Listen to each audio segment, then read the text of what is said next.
इकट्ठा हुए हैं वर्ल्ड स्किज़ोफ्रेनिया डे सेलिब्रेट करने के लिए। और सबसे पहले मैं अभिनव सर और पूनम मैम को थैंक यू बोलना चाहूँगी, जिन्होंने मुझे मौका दिया है आप लोगों के बीच आके बोलने का। मैं बताना चाहती हूँ, कुछ टिप्स देना चाहती हूँ, जो भी मेरी नॉलेज है, जितना मैंने पढ़ा है अभी तक, वो सब मैं आपके साथ शेयर करना चाहती हूँ।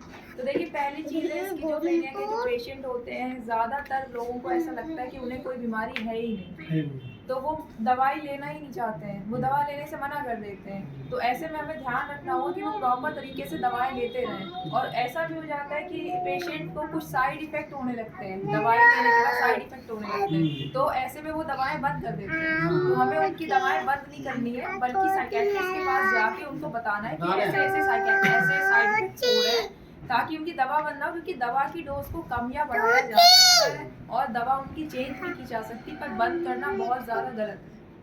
दूसरी चीज़ होती है कि पेशेंट जब ऐसी गुस्सा करता है, एग्रेशन दिखाता है, तो हम उसको मारते पीटते हैं, गालियाँ देते हैं, उसको जिम्मेदार ठहराते हैं उसकी बीमारी के लिए। तो ऐसा बर्ताव करना बहुत ज़्यादा गलत है। ऐसे करने से क्या होगा कि सिम्पटम्स उसके और ज़्यादा बढ़ जाएंगे, और जो चीज़ हम एक्सपेक्ट करें, जैसे हम जब भी किसी पेशेंट को लेके आते हैं डॉक्टर के पास, तो हम यही सोचते हैं कि हमारा पेशेंट अच्छा हो जाए, तो वो चीज़ क्या होती है, उल्टा हो जाती है, उसके सिम्पटम्स और ज़्यादा खराब हो जाते हैं। तीसरी चीज़ होती है कि स्किज़ोफ्रेनिया में ऐसा होता है कि जो दवाएं आपकी चल रही, अक्सर ऐसा देखा गया है कि उससे पेशेंट का वेट बढ़ने लगता है।